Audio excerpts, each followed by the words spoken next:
So if we could start, Tchin, with you. Are you in a position to go first? That'd be great. And Tchin's jewelry is over in our East vitrine. Where do you want me to be? You can be right here. Okay. And what am I going to do? You're going to talk about your jewelry and your inspirations and a little bit about your background. Yeah. You know, to be obnoxious, to talk about my jewelry. There it is. What else is there to say? Thank you. So people, they do kind of ask, like, what's your inspiration? And for the 10 minutes, it's easier if you ask me questions, but I'll just really quickly speak about my inspirations, is that I'm very influenced by our culture, our tradition, and as a professional folklorist also, all our culture, folklore is the inspiration in which I make my work. So all of it has meaning, and I used to tell the story behind each piece, and then there would be people gathering around my showcases, like for example in Santa Fe, and I would have all these people gathering around to listen to the story about this piece that this person's going to purchase. And then people would come back and say, "Can you tell my friend that story?" And I go, "Yes, it's $300 for that piece, and a story goes with it." So out of my book. Anyway, so I'm very influenced by that. And then what I say a lot of the influences is that it's, I'm influenced by what I call grandmother's art, or the feminine, and I call it the sacred feminine. Men's art in traditional native culture is more realistic. They would show hunting scenes or capturing scenes, and those kind of braggadocio kind of scenes. And I wasn't really interested in that sort of statement. And so female art is more, to me, more in tune to the universe. It's more geometric and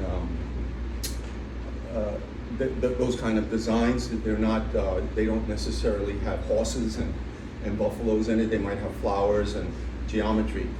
So, and when I look at it, I just feel so much more connected to the universe. Whereas when I look at men's art, it's just like this guy bragging about stuff. So I'm very influenced by female art. And also, I prefer to be around female energy than to be around male energy. And I'm a professor at a school, and all my students, they must know that, because I might have one male in a whole class of 15 young ladies.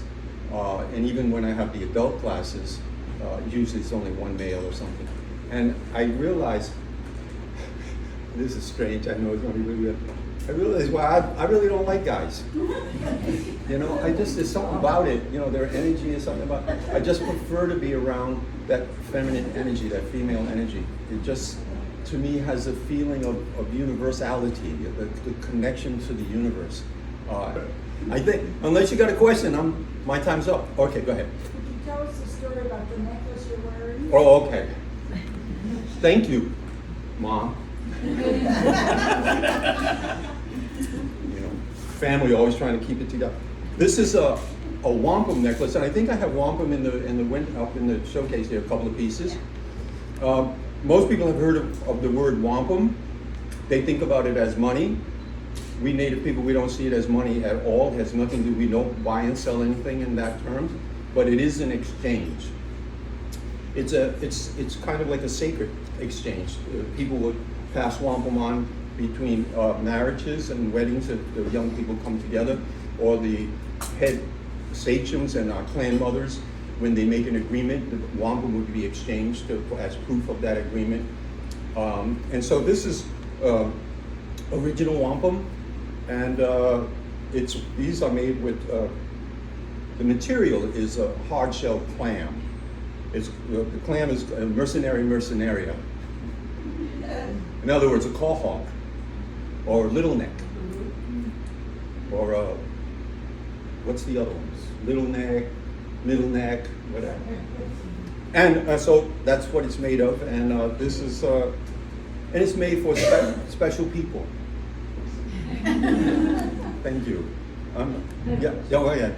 Can you just tell us a little bit about your Native American heritage? Oh, I'm Blackfeet from up in Canada and also Narragansett. I'm registered in the Narragansett tribe. We Native people are the only people here in the United States that have to prove who we are, and we have to have papers, unlike an Italian American or any other kind of people. We're the only people that have to prove who we are. The government kind of dictates that, and is constantly trying to lower our population and our percentage because they owe us, even though they never give it to us, they owe us. And so both of those people, the Blackfeet, the Siksika people, and then the Hagansa people, are Algonquian speaking people, and comes from the northeast area. So this whole area here is basically an Algonquian people, except for the Iroquois language people. And the Siksika people moved west and became plains people, where we are woodland people. Would that be enough? We can go more, right?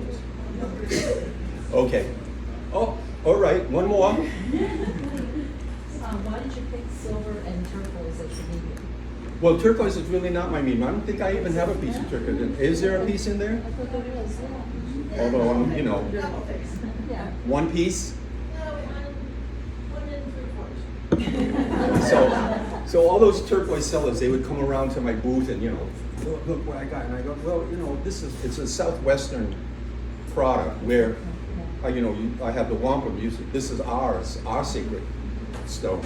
Now, the Southwestern people, are seeing our stuff and our work and really wanting to get stuff. And when they ask me what is it, you know, I don't tell them. But you know, I mean, they can figure it out eventually. But let them work at it.